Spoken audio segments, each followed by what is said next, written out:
반갑습니다. 김영인 TV입니다. 점입가경이죠. 국민의힘 역시 국민의 짐이었다라는 겁니다. 일단 말씀드리고 싶은 건 말이죠. 저는 특정 정치인을 지지하지 않습니다. 이 정책이 좋고요. 그리고 나라를 우선시하고요. 그리고 윤 어게인을 외치는 윤심을 안고 대한민국의 보수의 재건을 위해서 헌신하는 분을 지지합니다. 윤석열 대통령이 지키고자 했던 것이 무엇이었는지에 대해서 생각을 좀 해주시기 바랍니다. 그리고 이준석, 한동훈, 빅텐트 이야기를 하면서 온갖 똥가루들 끌어모으는 사람들은 지지하지 않습니다. 자, 오늘 이 윤석열 대통령을 내쳤다라는 표현이 맞는 것인지 잘 모르겠는데요. 이 관훈 클럽에서 이 윤석열 대통령의 비상계엄에 대해서 비판하는 김문수 후보를 봤습니다. 윤심을 타고 올라가더니 이제 입장이 아니라 사람 자체가 바뀌었다라고 저는 생각을 하는데요. 이재명이 박근혜 전 대통령에 대해서 존경한다라고 했더니 진짜 존경하는 줄 알더라. 이렇게 말했던 이재명과 이 김문수 후보가 다를 게 뭘까? 이제는 이 조롱이 김문수 후보에게 돌아갈 것 같습니다. 가장 신속하고 자강, 확실, 문수, 덕수 단일화는 유일한 필승 카드다. 단일화의 진심인 후보, 믿을 수 있는 후보는 김문수 뿐입니다. 새롭게 앞으로 위대한 대한민국. 4월 27일 김문수 후보의 페이스북입니다. 그때 그 말 다 어디 갔습니까? 지금 김문수, 그때 김문수하고 같은 사람 아닌 것 같습니다. 대선 경선 내내 김문수 후보는요, 한덕수와의 단일화를 내세우면서 윤심을 흡수했습니다. 그러니까 그 뒤에 치고 들어온 게 한동훈도 한덕수 국무총리와 단일화하겠다라고 했고요. 제가 생각할 땐 그렇습니다. 우리가 경선할 때 한동훈과 홍준표 후보는 뭔가 왠지 한덕수 권한대행과 이 단일화 과정에서 분명히 딴지를 걸 것이다. 심하게 말하면 한동훈 같은 경우는 판을 엎을 것이다 라고 생각해서 한동훈만큼은 이 4강이고 2강이고 들면 안 되겠다라고 생각해서 윤 어게인을 외치는 우리 윤심이 민심을 담아서 김문수 후보를 지지하지 않았습니까? 저는 그렇습니다. 저는 그렇게 투표를 했고요. 적어도 제가 아는 주변인들은 다 그런 식으로 투표를 했다라고 생각을 합니다. 대선 경선 내는 김문수 후보가요. 한덕수와의 단일화를 내세우면서 윤심을 흡수했습니다. 한동훈과 홍준표가 단일화에 딴지를 걸 것이다 라는 불안감을 완벽하게 차단할 수 있는 후보다라는 것을 강점으로 내세웠기 때문에 윤 어게인의 조직적인 지지가 김문수에게 쏠렸다라는 거죠. 그래서 그 기회를 정치적으로 활용해가지고요, 보수의 대표 후보 자리에 올랐다라고 저는 생각을 합니다. 근데 말이죠, 후보에 오르자마자 그 입장, 아니, 사람 자체가 바뀐 것 같습니다. 단일화 미루고 있죠. 윤석열 대통령에 대해서 비상계엄이 잘못되었다라고 사과를 한다라고 이야기를 합니다. 급기야 한덕수 전 국무총리를 향해서요, 내각제 세력이다. 쌍권의 꼭두각시다 라는 말까지 흘리기 시작했습니다. 내각제 프레임이다 라는 조잡한 선동을 들고 나왔죠. 보수의 오랜 배신자 김무성과 그리고 쌍권, 이 한덕수 전 국무총리와 함께 묶어가지고요, 내각제 선동을 하고 있습니다. 그리고 윤석열 대통령까지 얹어가지고 왜곡되고 선동을 벌이고 있습니다. 아니, 이게 도대체 보수 진영에서 일어날 수 있는 일입니까? 저는 이런 프레임 작업에 빤히 보이는 이런 판에 설마 김문수 후보 측에서 이런 프레임을 짜고 흘린다라는 것이 좀 힘듭니다. 지금까지 참았습니다. 보수가 이 중차대한 시점에서 분열을 하면 안 된다라는 생각에 참고 또 참았는데요. 하지만 오늘 말이죠.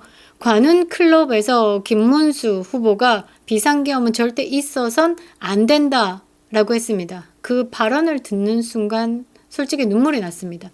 지난 시간 우리가 한남 대첩을 이어오고 윤 어게인을 외치고 탄핵 반대를 외치고 윤석열 대통령 파면에 가슴 아파서 몸살까지 하던 이 모든 것들이 부정당하는 것 같아서 가슴이 아팠습니다.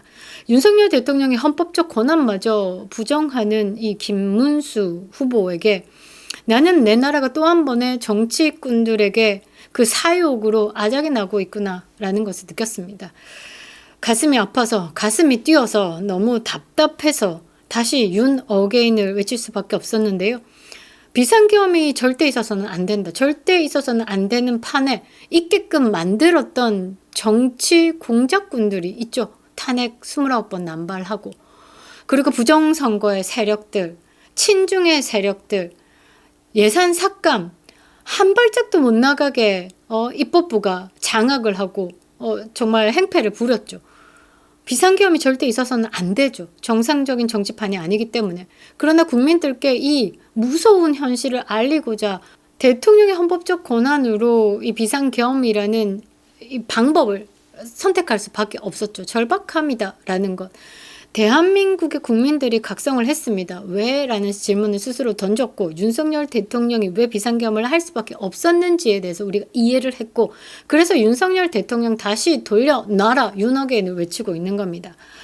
그런데 김문수 후보가 말이죠, 말을 바꿔서 단일화를 깨트리고 있고, 상대를 회피하고 있고, 보수 진영 전체를 분열로 몰고 가고 있습니다. 하나하나 밝혀보도록 하겠습니다. 구독과 좋아요 버튼 꼭 눌러주시고요. 끝까지 시청 부탁드리겠습니다. 큰 힘이 되고 있습니다. 자, 단일화를 한다더니 등록 마감 후에 하자라고 오늘 기자회견을 했습니다. 김문수 후보의 말 바꾸기, 이 내부에는 어떤 꼼수가 있을까? 기호에 대한 꼼수가 있습니다. 그리고 저는 빤히 보이는 사심이 드러났다라고 보이는데요. 김문수가 분명히 말했습니다. 문수덕수 단일화는 유일한 필승 카드다. 본인이 그렇게 썼죠. 4월 27일. 이렇게 말이죠. 유일한 필승 카드다. 그 필승 카드를 찍고 있는 것이 누굴까? 김문수 후보다라는 말입니다. 가장 신속하고 확실한 단일화를 통해서 반드시 승리하겠다. 윤심을 등에 업고 경선을 통과하기 위해서 한 말이었는지 다시 묻고 싶은데요. 왜 말을 바꾸었는지도 묻고 싶습니다. 김문수 후보가 등록 마감일인 11일 이후에 단일화를 하자라고 주장을 하고 있습니다. 명분은 있어 보입니다. 사실상 단일화를 깨려는 정교한 시간 끌기 꼼수다라는 말입니다. 사실 지난주부터 이 김문수 후보 캠프에서 이런 말들이 나왔죠. 한덕수 권한대행을 주저앉히는 건 시간 끌기다라고 말이죠. 저는 제 귀를 의심했습니다. 자, 김문수 이미 국민의힘의 기호 2번 후보로 등록할 수 있는 법적 지위를 얻었습니다. 그런데 한덕수는 무소속으로 출마할 수밖에 없습니다. 기호는 6번이 될지 7번이 될지 11번이 될지 18번이 될지도 모르죠. 이 상태에서 등록 이후에 단일화를 하자? 어떻게 될까요? 설령 단일화에서 한덕수가 이긴다라고 해도 기호가 바뀌지 않습니다. 당의 공식 후보는 여전히 김문수 후보기 때문에 2번을 비워두고 간다라는 거죠. 그러면 이재명에 대해서 대통령 헌납하는 것과 똑같습니다. 한덕수가 승리를 해도 당의 조직과 선거비용, 방송 토론에 참여, 선거 보조금 등의 혜택은 박탈됩니다. 김문수가 후보 자격을 내려놓지 않으면요, 단일화에 의미가 없다라는 겁니다. 이건 모를 리 없죠. 김문수 후보가 그걸 모른다? 아니요. 충분히 알고 있기 때문에 시간을 끌고 있는 겁니다. 후보 자리를 고수한 채 단일화 승리를 빼앗을 수 있는 시간표를 의도적으로 설계한 겁니다. 이런 계산이 단순한 말 바꾸기가 아니라 국민과 당을 상대로 한 고의적인 사기다라고 저는 생각합니다.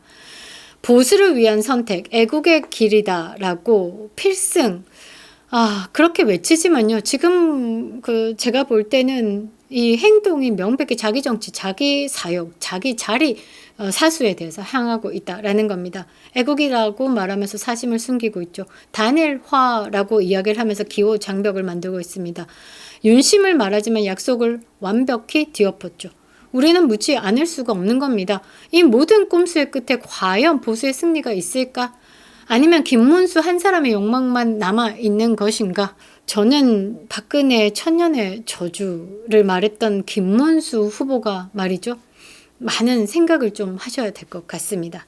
말 바꾸고 상대 피하고 책임은 남 탓으로 하고 내각제 프레임 뒤에 숨었습니다. 이 내각제 프레임이 어디서부터 나왔는지에 대해서 다시 좀 곰곰이 생각해 볼 필요가 있는데요. 경선 당시에 한덕수와의 단일화를 가장 먼저 언급했습니다.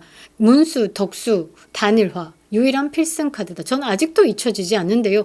보수 진영의 단결과 시너지 효과를 강조했습니다. 그 말에 많은 유권자가 감동을 했고요. 윤심도 민심도 김문수 쪽으로 흘렀습니다. 그런데 경선이 끝나자마자 등록 마감 이후에 단일화하자. 여론조사 방식은 불공정하다. 지도부가 나를 끌어내리려고 한다. 수많은 핑계로 정작 단일화의 실질적 실행은 미루고 회피하고 있습니다. 그러고 갑자기 꺼낸 게 바로 뭐냐? 한덕수는 내각제 세력과 함께하고 있다. 쌍권의 그 비호감도를 가지고 와서 한덕수와 결합을 시켰습니다. 그러니까 한덕수가 내각제를 추진하고 있는 인물이며 그 뒤에 이 정치 권력을 나눠 먹겠다라는 쌍권과 더욱더 비호감이 김무성까지 붙여가지고요. 단일화를 하면 나라가 내각제로 넘어갈 수 있다라는 공포심 유도로 정치 선동을 하고 있습니다. 정정당당한 정면 승부가 아니다라는 거죠. 정치적 약점 앞에 선 후보가요. 상대를 직접적으로 설득하지 못하니까 이미지 조작하고 프레임 선동하고 회피하고 있는 겁니다. 이거 딱 좌빨이식이다라는 거죠. 김문수 후보가 정말 자신이 있다면요. 정해진 방식에 따라서 그냥 토론하고 단일화의 여론조사에 참여하시면 됩니다. 공정한 여론조사를 수용하면 되는 거죠. 그런데 말이죠. 김문수 후보는 국민에게 경선 과정으로 내가 선출됐으니까 내가 가장 정당성이 있어 라고만 외치고 있습니다.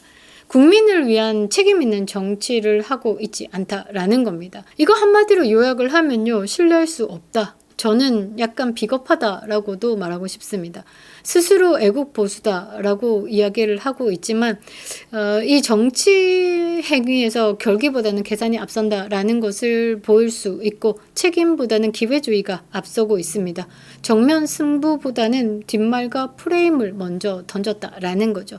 저는 이런 분에게 보수 유권자가 정권 재창출이라는 사활적 임무를 맡길 수 있을까에 대한 의문을 가질 수밖에 없습니다.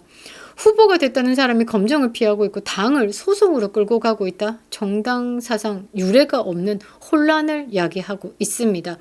일단 정당의 일을 말이죠. 이 사법의 영역으로 끌고 간다라는 것 자체가 매우 쪽팔리는 일입니다. 이 사법의 영역으로 들고 가서 한번 국민의 힘을 나락보낸 인간이 있죠. 누구? 이준석이 있습니다. 이준석 지 성상납 때문에 문제가 생기자 당대표직에서 쫓겨날 상황이 되니까 이거 갖고 비대위 못 세우게 하겠다라고 해서 가처분 신청하고 주호영 날리고 정진석이 들어와가지고 당을 안정화시켰죠. 그런데 두 번째로 이렇게 혼란스럽게 하고 언론을 타게 한 게 김문수 후보다라는 게 저는 좀 놀랍습니다. 정당의 대선 후보가 단순한 타이틀 아니죠. 그 정당 전체의 가치와 비전 그리고 승리 전략을 대표하는 인물입니다. 그런 공식 후보가 말이죠. 책임과 검증을 감내해야 되는 게 상식임에도 불구하고 이 모든 것을 사법의 영역으로 끌고 가겠다. 저는 이거 굉장히 문제 있다라고 봅니다. 한덕수와의 단일화의 토론, 한덕수는 참여하겠다라고 했지 않습니까? 그러면 가장 빠르게 신속하게 필승 전략이다라고 하면 김문수 후보도 토론 나와야죠. 근데 왜 거부하냐라는 겁니다. 여론조사도 받아들이지 않겠다라는 것도 이해 불가다라는 겁니다. 급기야 당을 상대로 가처분 신청을 냈습니다. 선거 절차를 중단시키려고 하고 있는 시도를 벌이고 있다라는 겁니다. 이거 이러다가 정말 민주당이 요거 촉 받아가지고요. 정당 해산, 국민의힘은 내란 정당이다. 뭐 이러면서 이 내란 프레임으로 이 정당 자체를 해산시킬 수 있습니다. 그런데 그런 미끼를 던져준다? 정당 역사상 공식 대선 후보가 자기 정당을 상대로 이런 소송전을 벌리는 전례가 없죠. 그리고 심지어 김문수 후보는 어떤 식의 이야기를 하냐면요. 내가 후보인데 내가 왜 또 검증을 받아야 하냐라고 합니다. 근데 이 논리가 설득력이 없는 게 말이죠. 여러분들 이거 꼼꼼하게 좀 들으셔야 됩니다. 저는 계속 앞서 말씀드린 것처럼 어떤 개인을 지지하는 게 전혀 없습니다. 저는요. 제 나라가 건강했으면 좋겠습니다. 국민들이요 등 따스고 배부르게 일하면 일한 만큼의 가치로 잘 먹고 잘 살았으면 좋겠습니다. 이 교육이 건강해서요 미래 세대가 역사도 제대로 알고 내가 어떤 식으로 삶을 살아가야 되는지에 대해서 본인의 플랜을 짜면서 그 미래를 스스로 꿈꿀 수 있는 그런 삶을 가질 수 있는 나라였으면 합니다. 그래서 저는 특정인을 지지하지 않습니다. 가장 매력적인 정책 그리고 자유민주주의를 지켜낼 수 있는 자 영웅 같은 사람을 기다리고 있는 겁니다. 자, 김문수 후보가요, 자기가 후보가 됐는데 왜 검증하냐, 나를 끌어내리려고 한다라고 하는데 이게 아닙니다. 과거에도 비슷한 사례가 있었습니다. 2002년에 말이죠, 민주당의 노무현 후보가 정몽준과의 단일화 경선에서 또다시 여론조사 경선을 했습니다. 민주당 후보로 뽑혔는데 말이죠, 이 말실수도 많았고 약간 비호감으로 급락했습니다. 한 10% 떨어졌을 겁니다. 그때 이제 무소속으로 나온 정몽준하고 단일화 과정에서 다시 여론조사 경선을 치열하게 치렀습니다. 그래서 노무현이가 대통령 후보로 돼서 나왔죠. 2012년에 안철수도 마찬가지입니다. 안철수 무소속으로 나왔죠. 문재인하고 단일화하는 과정에서 재검증 협상이 수차례 이루어졌습니다. 2022년 윤석열 대통령 후보 때도 안철수와의 단일화 국면에서 여론조사 수용을 검토했습니다. 막판에 전격적 합의로 단일화를 했지만 말이죠, 굉장히 많은 혼란이 있었습니다.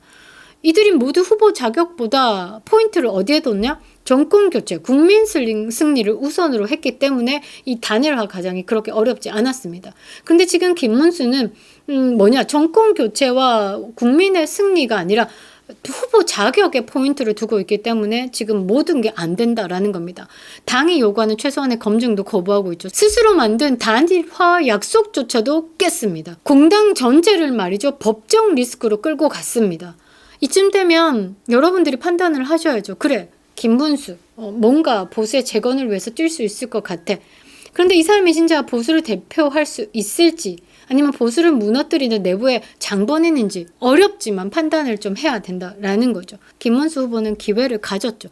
윤심을 등에 업고 보수의 깃발을 들 기회를 가졌습니다. 그리고 단일화하는 중심에서 정권 재창출을 이끌 기회가 있다라는 거죠. 그런데 제가 생각할 때는 좀 안타깝게 말이죠, 그 좋은 기회를 자신의 정치적 생존과 욕망으로 낭비하고 있습니다. 결국 지금 상황이 어떻습니까? 보수의 단결을 분열로 이끌었죠. 승리의 발판을 지금 혼란의 수렁에 빠뜨렸습니다. 법정으로 가서 지금 가처분 신청을 냈다라는 말이죠.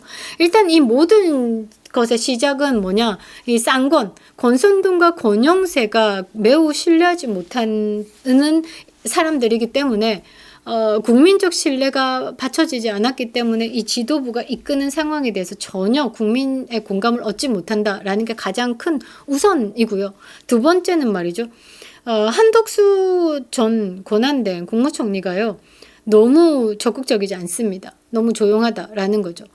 김문수 후보와 국민의힘과 지금 정권 재창출을 원하는 국민들을 너무 믿은 것 같습니다. 내각제 프레임에 적극적으로 반응했었어야죠. 그런 부분들이 지금 심하게 나쁜 것으로 흐르고 있는 것 같은데요.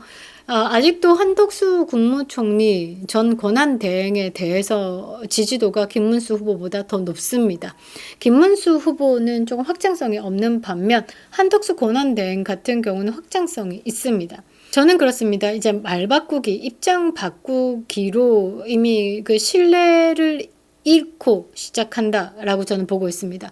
김문수, 꽃꽃 문수다라고 생각해서 제가 황교안 전 국무총리와 이 꽃꽃 문수와 같은 색을 가지고 있다라고 제가 이야기를 했는데, 이 부분에 대해서 황교안 전 총리에게 굉장히 죄송스럽습니다. 황교안 전 총리는요, 맞다라고 생각하는 부분에 대해서 한 번도 그 뜻을 또는 생각을 바꾸지 않았습니다. 그 길이 험하고 누군가 알아주지 않는다라고 해도 말이죠. 그런데 4월 27일에 필승의 카드는 한덕수와 김문수와 단일화뿐이다, 반드시 이기겠다라고 외치던 분이 대통령 후보의 경선이 끝난 후에 단일화를 미루고 후보 등록 이후에 단일화하자라고 하면서 이 토론도 거부하고 여론조사도 거부하고 있다라는 겁니다. 지금 이 상황에서 필요한 게 뭐냐면요, 후보가 아니다라는 거죠. 책임을 지느냐에 대한 문제입니다. 누가 후보가 되느냐가 중요한 게 아니라 누가 이길 수 있느냐가 가장 중요한 거죠. 보수가 하나로 돼야지. 그래도 저 최강빌런 이재명을 이길 수 있을까 말까, 젖먹던 힘까지 다 끌어모으자라고 있는데 지금 분열로 패할 판입니다. 또다시 지금 보수가 분열로 패한다라고 하면요, 그 책임은 오롯이 이 갈등을 만들고 있는 사람에게 돌아갈 겁니다. 김문수 후보는 보수의 이름으로 정치를 시작했죠. 보수가 승리하려면 더 이상 사욕과 계산 그리고 뒤틀린 프레임에 흔들려서는 안 됩니다. 우리가 더 이상 흔들리지 말고 결단을 내려야 되겠죠. 보수의 명예를 지키기 위해서라도, 그리고 윤석열 대통령의 명예를 지키기 위해서라도 말이죠. 그립다 윤석열. 김용윤 TV였습니다.